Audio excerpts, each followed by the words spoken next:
Welcome to Zee Telugu news. Details చూద్దాం. Yadagirigutta EO రామకృష్ణారావును రేవంత్ రెడ్డి ప్రభుత్వం ట్రాన్స్ఫర్ చేసింది. ఆయన స్థానంలో భాస్కర్ రావును ఆలయం ఈవోగా నియమించింది. ఇటీవల యాదగిరిగుట్టలో జరిగిన ప్రోటోకాల్ తప్పిదంపై రేవంత్ రెడ్డి సర్కార్ సీరియస్ యాక్షన్ తీసుకున్నట్లుగా తెలుస్తోంది.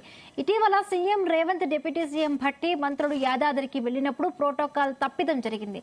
దీనిపై డిప్యూటీ సీఎం స్టేట్మెంట్ కూడా ఇచ్చారు. అయితే అధికారులు గమనించకుండా, ప్రోటోకాల్ పాటించకుండా ప్రభుత్వ ప్రతిష్టకు మచ్చ తెచ్చారని ప్రభుత్వం భావించి ఈవోను బదిలీ చేసినట్లుగా చెబుతున్నారు.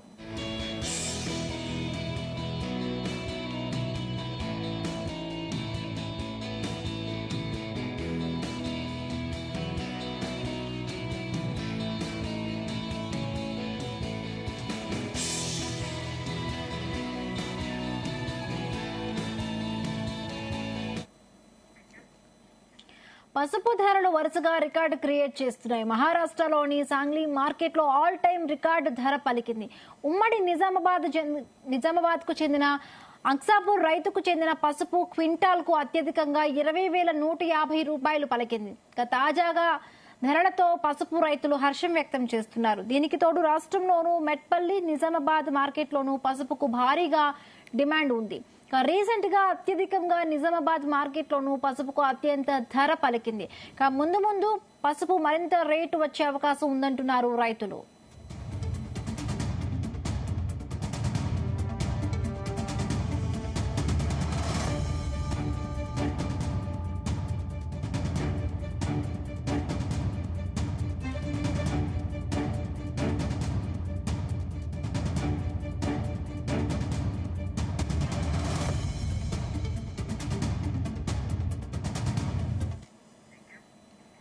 అసెంబ్లీ ఎన్నికల్లో తాను పిఠాపురం నుండి పోటీ చేయబోతున్నానని జనసేన అధినేత పవన్ కళ్యాణ్ ప్రకటించారు. పవన్ కళ్యాణ్ అసెంబ్లీకి పోటీ చేస్తారా, లోక్సభకు పోటీ చేస్తారా, లేక రెండింటికి పోటీ పడతారా, ఎన్ని స్థానాల్లో కంటెస్ట్ చేస్తారనే చర్చ జరుగుతూ ఉండేది.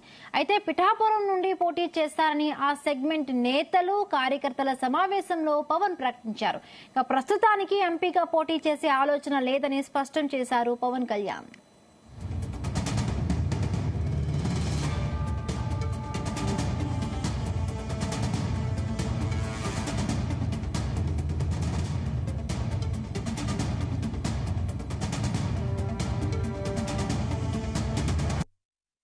పిఠాపురం ఖాయం చేసుకోమని చెప్తాను.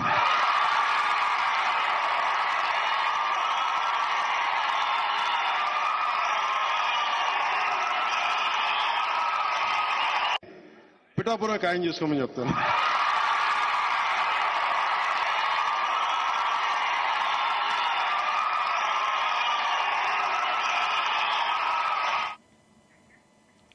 రాజమండ్రిలో మంచినీళ్ల సమస్యపై టీడీపీ ఆధ్వర్యంలో వినూత్న నిరసన తెలిపారు. సురక్షితమైన మంచినీరు కావాలని అధికార పార్టీ ఎన్నికల ప్రలోభాలు తమకు వద్దంటూ చీరలను దగ్ధం చేశారు. రాజమండ్రి బెస్తవారి వీధిలో గత 3 నెలలుగా మంచినీళ్ల పైప్ లైన్ నుండి మురుగునీరు వస్తున్నా సమస్య పరిష్కారం కాలేదని టీడీపీ మహిళలు ఆగ్రహం వ్యక్తం చేశారు. నీళ్లు కావాలి, చీరలు వద్దంటూ నినాదాలు చేశారు. నగరంలో సుందరీకరణ పనులతో ప్రజాధనాన్ని దుర్వినియోగం చేసి మంచినీరు, డ్రైనేజ్ సమస్యలు పరిష్కరించలేదని మాజీ ఎమ్మెల్సీ ఆదిరెడ్డి అప్పారావు విమర్శించారు.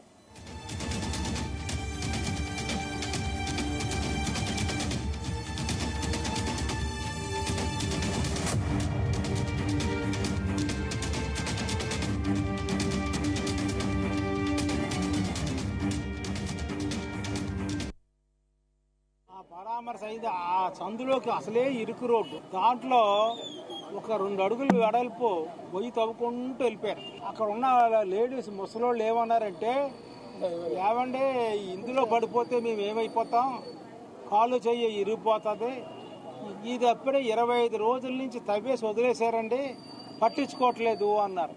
నేను ఒకటే చెప్తున్నాను, భరత్రామ్, నువ్వు ఏదో చేసిన తప్పులన్నీ కప్పిపుచ్చడానికి సారిచ్చాను అని అనుకుంటే సాగదు, జాగ్రత్త.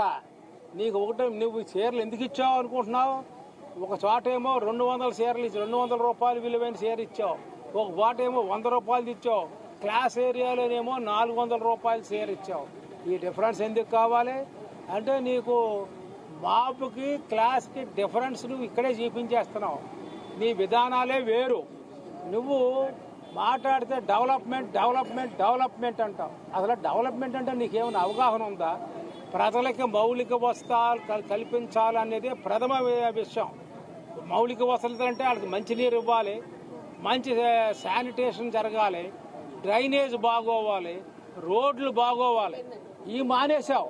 ఆ పరామర్శ అయింది. ఆ సందులోకి అసలే ఇరుకు రోడ్డు, దాంట్లో ఒక 2 అడుగులు వెడల్పు పొయ్యి తవ్వుకుంటూ వెళ్ళిపోయారు. అక్కడ ఉన్న లేడీస్ ముసలోళ్ళు ఏమన్నారంటే, ఏమంటే ఇందులో పడిపోతే మేము ఏమైపోతాం, కాళ్ళు చెయ్యి ఇరిగిపోతుంది.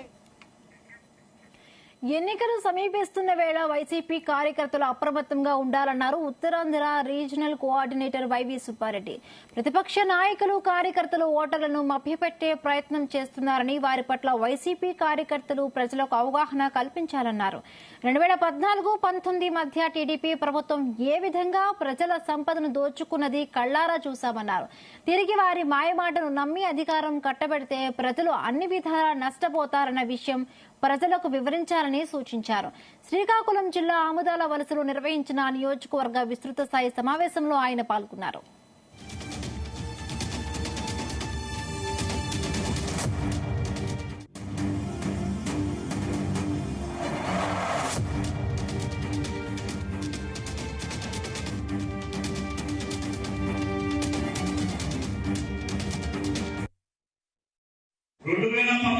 కూడా వచ్చారు. మనం ప్రజలకు గుర్తించాల్సిన అవసరం ఉంది. 2014లో కూడా ఈ ముగ్గురు కలిసి వచ్చి ఎన్నో హామీలు ఇచ్చి ఏ విధంగా హామీలు అమలు చేయకుండా 2014 నుంచి 19 వరకు ప్రజల్ని, రాష్ట్రాన్ని మోసం చేసి దోపిడీ చేసుకున్నారో కూడా మనం ప్రజలందరికీ గుర్తు చేయాల్సిన అవసరం ఉంది. ఎందుకంటే 2014 నుంచి 19 వరకు ఏ కార్యక్రమం చేసినా తెలుగుదేశం పార్టీ ప్రభుత్వం కార్యకర్తలు, నాయకులు, చంద్రబాబు దోచుకునే కార్యక్రమాన్ని చేశారు. అది మనందరికీ తెలుసు. ఈ మధ్య కాలంలో చూసాం చంద్రబాబు నాయుడు గారు ఏ విధంగా దోపిడీ చేసుకుని స్కిల్ డెవలప్మెంట్ దాంట్లో స్కామ్ లో జైలు పాలయ్యారు కూడా మీరు అందరూ చూశారు. మరీ ముఖ్యంగా మనం ఈ అన్ని విషయాలు ప్రజలకు తెలియజేయాల్సిన అవసరం ఉంది.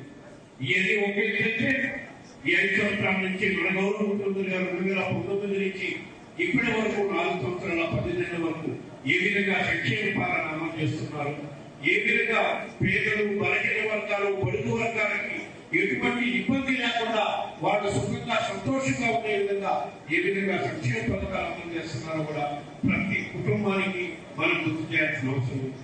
సంక్షేమ పథకాలే కాదు, అభివృద్ధి కార్యక్రమాలు కూడా ఏ విధంగా అభివృద్ధి కార్యక్రమాలు చేస్తున్నాం. గ్రామ స్థాయి నుంచి గ్రామ సచివాలయాల నిర్మాణం చేపట్టాం, రైతు భరోసా కేంద్రాల నిర్మాణం చేపట్టాం. 2014లో కూడా వచ్చారు. మనం ప్రజలకు గుర్తు చేయాల్సిన అవసరం ఉంది. 2014లో కూడా ఈ ముగ్గురు కలిసి వచ్చి ఎన్నో. జనసేన పార్టీ ఆవిర్భావ దినోత్సవం సందర్భంగా ధర్మపురి జనసేన పార్టీ పక్షాన చిరు సహాయం అందించారు. ఆటో డ్రైవర్ జాడి మనోహర్ కు 5,000 సహాయం అందించారు. జాడి మనోహర్ గత 20 ఏళ్లుగా బోధకాల సమస్యతో బాధపడుతున్నారు. దీనికి 10 లక్షల ఖర్చు అవుతుందని డాక్టర్లు చెబుతున్నారు. అయితే తమకు తోచినట్లుగా 5,000 సహాయం అందిస్తున్నట్లుగా జనసేన కార్యకర్తలు తెలిపారు. మంచి మనసుతో ఆటో డ్రైవర్ కుటుంబానికి అందరూ సహాయం చేయాలని కోరారు.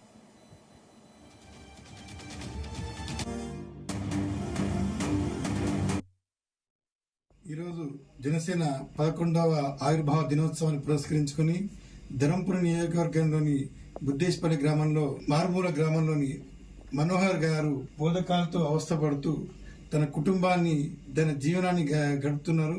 పిల్లల్ని అత్యున్నత చదువులు చదివిస్తూ ఆర్థిక ఇబ్బందులు పడుతూ అనారోగ్యంతో వారి జీవనాన్ని కొనసాగిస్తున్నారు. వారికి మాకు తోచిన చిన్న సహాయాన్ని జనసేన ధర్మపురి నియోజకవర్గం పక్షాన ఈరోజు మేము చిన్న సహాయాన్ని అందించడం జరిగింది. అంతేకాకుండా మేము జనసేన పక్షాన ప్రభుత్వాన్ని కూడా కోరుతున్నాము, దయచేసి స్పందించి దాడి మనోహర్ గారి కుటుంబాన్ని ఆదుకొని వారికి అత్యుత్తమమైన ఆరోగ్య సేవలను అందించాలి.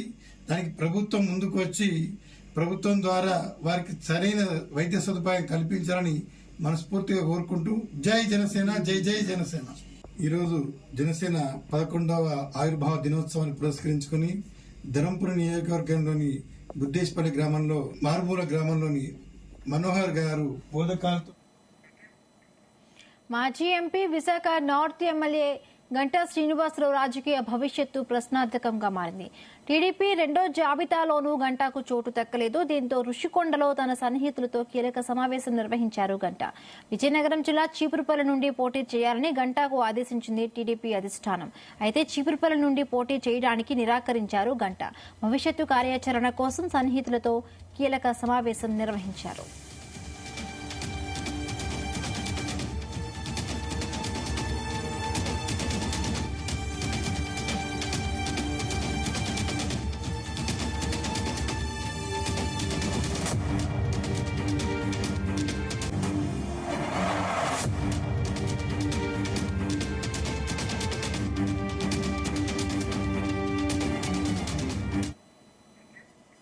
రాష్ట్ర వ్యాప్తంగా ధరణి పోర్టల్ వల్ల చాలా మంది రైతులు మోసపోయారని ధరణి కమిటీ చైర్మన్ కోదండరెడ్డి ఆరోపించారు. ధరణి వల్ల గత ప్రభుత్వ నాయకులే బాగుపడ్డారని తెలిపారు.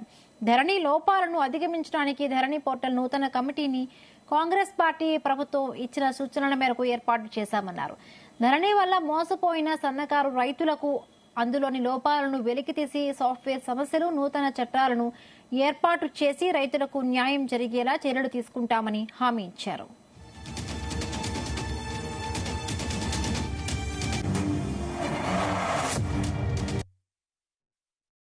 ఇక్కడ రైతులంతా చిన్నకారు రైతులు ఉన్నారు, మధ్యతరగతి రైతులు ఉన్నారు. వీళ్ళంతా కూడా తరతరాలుగా ఆ రోజులలో మంచి ద్రాక్ష పండించి మేలైన ద్రాక్ష ఇతర దేశాలకు ఎగుమతి చేసే రైతులు వీళ్ళంతా. సరే, దాంట్లో చిక్కులు వచ్చినాయి కొంత ద్రాక్ష తోటలలో. తర్వాత దాన్ని మార్పిడి చేసి ఇప్పుడు కూరగాయలు పండిస్తున్నారు. నిజంగా వాళ్ళకి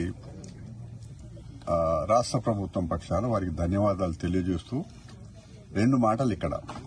బొమ్మరాశిపేట ఈ కాగితాలను చూసిన తర్వాత ఇది సమస్య సృష్టించింది అధికారులు, కొంతమంది అప్పటి పార్టీ నాయకులు, పెద్ద పెద్దోళ్ళు ఉన్నారు ఇలా, ఇద్దరూ కలిసి సృష్టించింది. ఇది ఎందుకు సృష్టించిండ్రు అని అంటే ఈ భూములు కాజేయడానికి సృష్టించిండ్రు. సింపుల్ గా అర్థమయ్యేది ఏంటంటే మాకు ఎప్పుడో 50-60 సంవత్సరాల క్రితం ఒక ఆయన అమ్ముకొని వెళ్ళిపోయిన తర్వాత కొన్నేళ్ల తర్వాత ఆయన మనవడనో మునిమనవడో అధికారి గాని లేకపోతే టీఆర్ఎస్ నాయకులు గాని ఈయన వాళ్ళ సంతతి వాడు, వాళ్ళ కుటుంబీకుడు అని చెప్పి తీసుకొచ్చి ఆయనను అడ్డంగా పెట్టి ఇంతమంది రైతులను, ఒక 1000 ఎకరాల భూమి ఉన్న రైతులను ఇబ్బంది పెడుతున్నారు. కాబట్టి ఇది సృష్టించిందే. కాబట్టి మాకు అర్థమైంది ఇందులో ఎవరెవరి చేతులున్నాయి, ఏ విధంగా దీన్ని వాడుకున్నారు. మేము మొదటి నుంచి మాకు ఒక అనుమానం ఉంది. ధరణి అనే వ్యవస్థ సృష్టించి ఇది నిషేధిత జాబితా అనేది దీన్ని భూ కుంభకోణంగా మేము ఆ రోజు అర్థం చేసుకున్నాం. ఇది అందులో ముఖ్యంగా అనుకోకుండా రేవంత్ రెడ్డి గారు ఈ ప్రాంతం నుంచి ఎంపీగా ఉన్నారు. వారు అర్థం చేసుకుని రైతుల మాట విని ఒక లెటర్ కూడా రాశారు. తెలంగాణ కమ్మ సామాజిక వర్గం అభ్యున్నతికి కోసం కమ్మ కార్పొరేషన్ ఏర్పాటు చేయాలని కమ్మ ప్రతినిధులు విన్నవించారు. ఈ మేరకు రాజ్యసభ సభ్యురాలు రేణుకా చౌదరిని కలిశారు. తెలంగాణలో కమ్మ సామాజిక వర్గం అన్ని ప్రాంతాల్లో విస్తరించి అన్ని వర్గాలతో మమేకమై జీవిస్తున్నారన్నారు. వివిధ జిల్లాలలో దాదాపు 22 లక్షల మంది నివసిస్తూ తెలంగాణ అభివృద్ధికి శక్తివంచన లేకుండా కృషి చేస్తున్నారని తెలిపారు. తమను కూడా కార్పొరేషన్ ఏర్పాటు చేయాలని విజ్ఞప్తి చేశారు.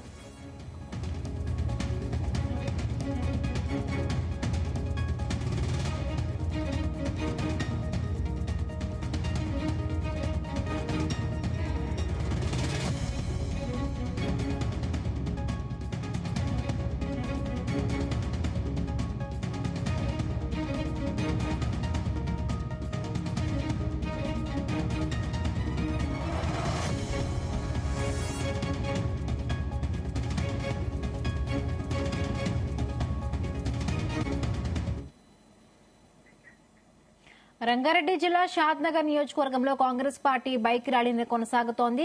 ఎమ్మెల్యే శంకర్ ఆధ్వర్యంలో పలు మండలాల్లో బైక్ ర్యాలీని తీశారు. ఈ ర్యాలీలో మహబూబ్ నగర్ ఎంపీ అభ్యర్థి వంశీచంద్ రెడ్డి పాల్గొన్నారు. వచ్చే ఎన్నికల్లో కాంగ్రెస్ పార్టీ గెలుపు కోసం కృషి చేయాలని ప్రజలకు విజ్ఞప్తి చేశారు MLA Shankar.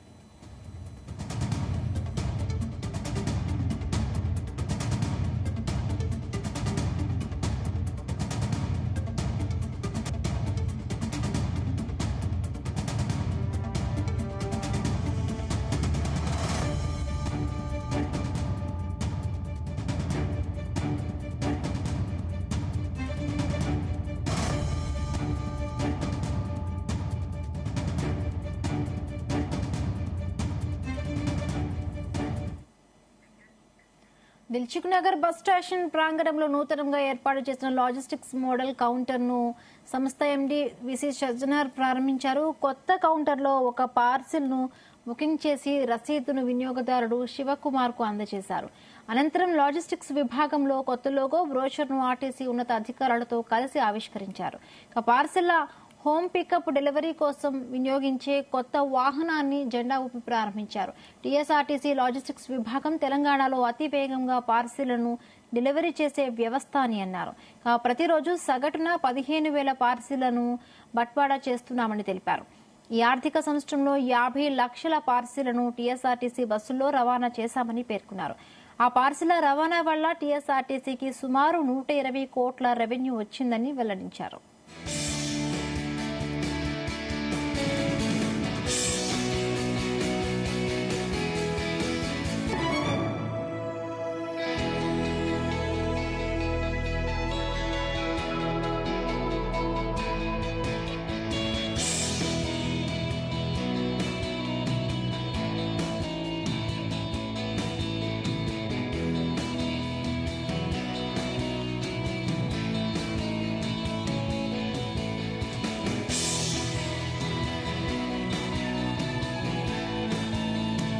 TSRTC logistics basically మన దగ్గర ఉన్న నెట్వర్క్ ని మనం యూజ్ చేసుకుని మన పార్సల్స్ ని డెలివరీ చేయబోతున్నాం. అందుకు ఇట్స్ ఫాస్టెస్ట్ డెలివరీ పార్ట్నర్ ఇది తెలంగాణ ప్రజలకు కూడా అర్థం చేసుకోవాలి. వేరే దగ్గర అంతా మనము రోజు తరబడి చేవి చూడాల్సి ఉంటుంది. బట్ ఇక్కడ మాత్రం గంటల్లోనే మనము డెలివరీ చేయబోతున్నాం.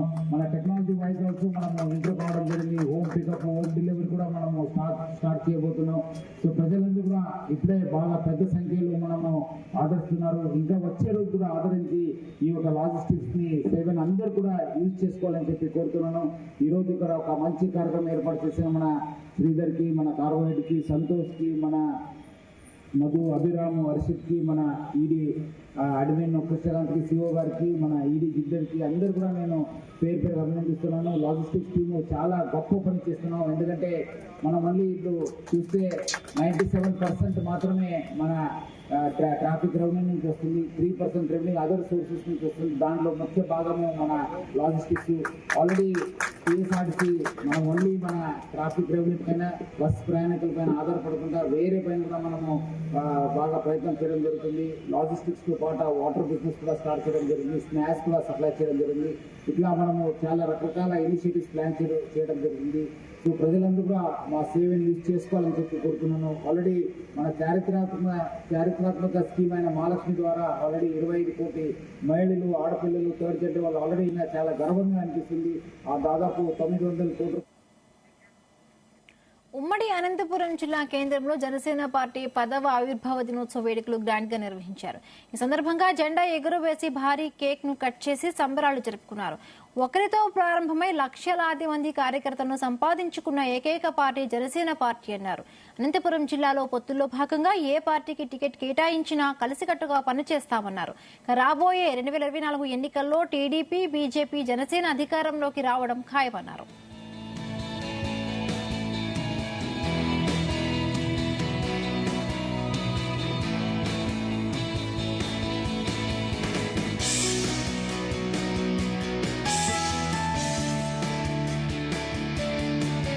అనంతపురం జిల్లాలో అనంతపురం అర్బన్ నియోజకవర్గంలో ఈరోజు ఘనంగా వేడుకలు జరుపుకున్నాం. మొత్తం కార్యకర్తలు తర్వాత నాయకులందరూ ఎంతో ఉత్సాహంగా ఆవిర్భావ దినోత్సవ సందర్భంగా పాల్గొని అందరూ కూడా తమ హర్షాదానాలు వ్యక్తం చేశారు. నిజంగా జనసేన పార్టీ ఏ ఆశయ సాధన కోసం అయితే జనసేన అధ్యక్షులు శ్రీ పవన్ కళ్యాణ్ గారు పెట్టారో ఆశయ సాధన కోసం మేమంతా పవన్ కళ్యాణ్ గారు ఏ నిర్ణయం తీసుకున్నా విష ప్రచారాలు వైఎస్ఆర్సీపీ కావచ్చు లేదా ఇతర పార్టీలు కావచ్చు విష ప్రచారాలు చేసినా ఆయన ఏ నిర్ణయం తీసుకున్నా ఆయన ఏ అభ్యర్థులను సెలెక్ట్ చేసినా ఎవరికి టికెట్లు ఇచ్చినా మేము ఖచ్చితంగా జనసేన పార్టీతోనూ పవన్ కళ్యాణ్ గారితోనూ ముందుకెళ్తామని చెప్పి కూడా జనసేన నాయకులు కార్యకర్తలందరూ కూడా వీర మహిళలు మరీ ముఖ్యంగా ఈరోజు పవన్ కళ్యాణ్ వెంట నడుస్తాం. ఖచ్చితంగా ఈసారికి జాతీయ రహదారికి చెందిన భూములను కబ్జా చేస్తే కఠిన చర్యలు తప్పవన్నారు నేషనల్ హైవే అథారిటీ అధికారులు. నిజామాబాద్ జిల్లా ఆర్మూరు మున్సిపల్ పరిధిలోని మామిడిపల్లి శివారు ప్రాంతంలోని సర్వే నెంబర్లు 196, 197, 199లో ప్రముఖ బంగారు వ్యాపారస్తుడు ఫ్రీకాస్ట్ వేశారు. జిల్లా ల్యాండ్ అండ్ సర్వే డిపార్ట్మెంట్తో పాటు ఆర్మూరు రెవెన్యూ అధికారులు, నేషనల్ హైవే అథారిటీ అధికారులు సదరు సర్వే నెంబర్లను సర్వే చేయగా ఆ భూమి జాతీయ రహదారికి చెందిందని గుర్తించారు. దాంతో నేషనల్ హైవే అథారిటీ అధికారులు, రెవెన్యూ అధికారులు స్థానిక పోలీసుల సహకారంతో అక్రమంగా కబ్జా చేసిన భూమిలో వేసిన ప్రీకాస్ట్ ను జేసీబీ సహాయంతో తొలగించారు. నేషనల్ హైవే అథారిటీ అధికారులు మాట్లాడుతూ జాతీయ రహదారికి చెందిన భూముల్లో ఎవరైనా కబ్జాలకు పాల్పడితే కఠిన చర్యలు తీసుకుంటామని హెచ్చరించారు.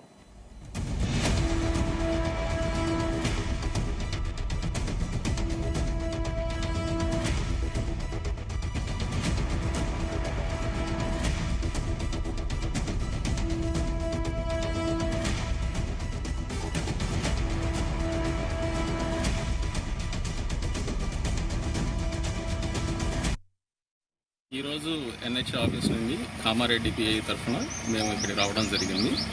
ఇక్కడ ఆర్మూర్ బైపాస్లో ఇక్కడ ఆర్మూర్ దగ్గర ఈ పక్కన భూములు మేము అంతకుముందు ఎక్విజిషన్ చేయడం జరిగింది. ఈ మేము రెగ్యులర్ విజిట్స్లోనూ వీటిల్లోనూ ఇక్కడ భూమిని ఆక్యుపేషన్ చేయడం జరిగిందని తెలుసుకుని మేము వాళ్ళకి నోటీసులు ఇవ్వడం జరిగింది ఎంక్రోచ్మెంట్స్ తరఫున ఎన్హెచ్ యాక్ట్ ప్రకారం 2002 ప్రకారం. సో వీటి ఇచ్చిన తర్వాత వాళ్ళు ఎటువంటి స్పందన లేదు. తర్వాత మేము రెవెన్యూ అధికారుల సహాయం తీసుకుని ల్యాండ్ని డిమార్కేట్ చేయించి అది మాది అని తెలిసిన తర్వాత మళ్ళీ వెంటనే మేము ఈరోజు ఎంక్రోచ్మెంట్ రిమూవల్ చేయించడం జరిగింది. లోకల్ పోలీసు వారి సహాయంతోనూ, తర్వాత రెవెన్యూ అఫీషియల్స్ సహకారంతోనూ, తర్వాత మా అతాంగ్ కన్సెషనర్ తరఫున వీళ్ళందరినీ తీసుకుని మేము మా సహాయ బృందంతో వీళ్ళందరినీ ఇక్కడి నుంచి ఎంక్రోచ్మెంట్ రిమూవ్ చేయడం జరిగింది.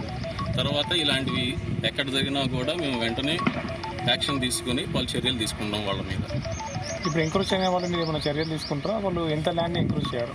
ఎంత ల్యాండ్ అంటే ఇక్కడ ఉన్న ల్యాండ్ అంతా మేము ఎంక్రోచ్ ఇదంతా ఎర్లియర్ ఎన్హెచ్ఏ ల్యాండేనండి. సో మొత్తం మేము ఆక్యుపేషన్ తీసుకోవడం జరిగింది. మా ఉస్మానియా ఫౌండేషన్ భవన్ కు ఓయూలో శంకుస్థాపన చేశారు ఓయూవీసీ రవీందర్ యాదవ్. ఉస్మానియా యూనివర్సిటీ చరిత్రలో మరొక మైలురాయికి ఈ రోజు బీజం పడిందని అన్నారు. 106 సంవత్సరాల చరిత్రలో కొంతమంది కృషి వల్ల అలుమిని అసోసియేషన్ యాక్టివిటీ జరుగుతుందన్నారు. ఈ ప్రయత్నం ఇంతకు ముందు కూడా జరిగింది, కానీ అది కార్యరూపం దాల్చలేదని తెలిపారు. ఈ ఫౌండేషన్ ద్వారా భారతదేశంలో, ప్రపంచంలోని పూర్వ విద్యార్థుల నుండి ఫండ్స్ సేకరించి వాటిని వివిధ రూపాల్లో యూనివర్సిటీ అభివృద్ధికి ఉపయోగిస్తామన్నారు.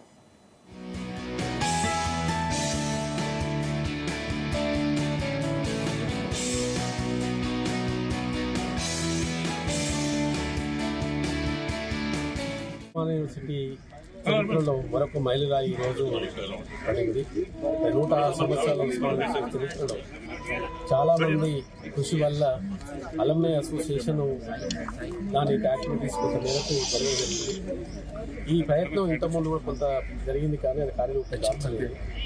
కానీ మేము వచ్చిన తర్వాత మేము ఏర్పాటు చేసుకున్నటువంటి 21 పాయింట్ ఎజెండాలో భాగంగా ఏవే కార్యక్రమాలు చేపట్టాలనో ఈ వచ్చే 10 సంవత్సరాల గాను ఉండేటువంటి ప్రణాళికను రూపొందించడం జరిగింది.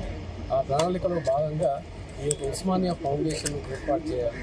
ఆ ఉస్మానియా ఫౌండేషన్ యొక్క లక్ష్యం ఏంటి కనుక చూసినట్లయితే దాదాపుగా భారతదేశంలో ఉన్నటువంటి కానీ ప్రపంచంలో ఉన్నటువంటి కానీ భారతదేశంలో ఐఐటీలు, ఐఎంలలో, సెంట్రల్ యూనివర్సిటీలలో ప్రతి యూనివర్సిటీలో కూడా ప్రతి ఐఐటీ, ఐఎంలో కూడా ఈ ఫౌండేషన్ ఏర్పాటు చేసుకుని వాటి అభివృద్ధికి దోహదం చేయడం జరిగింది.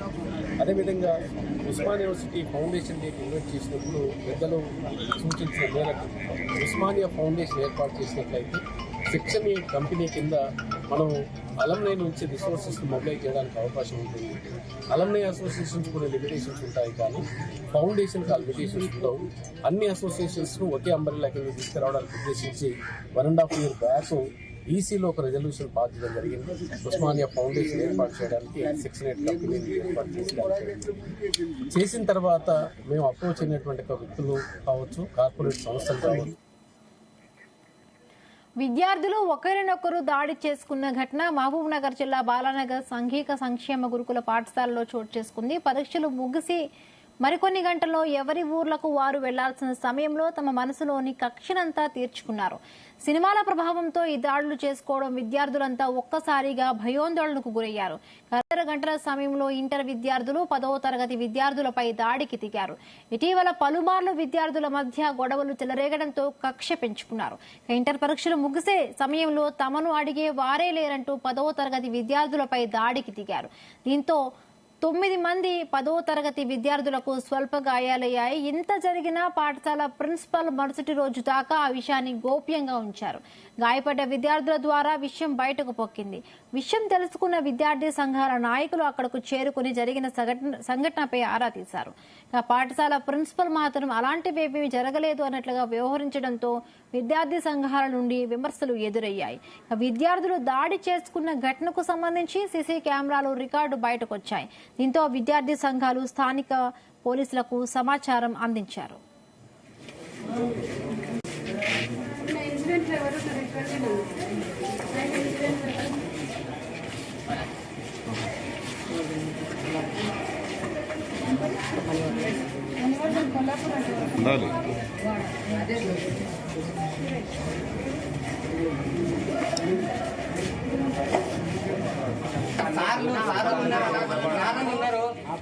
మంచి పుట్టు కుడితే మంచిగా మాట్లాడాలన్నా అట్లా అమ్మలేదు. సరే తమ్ముడు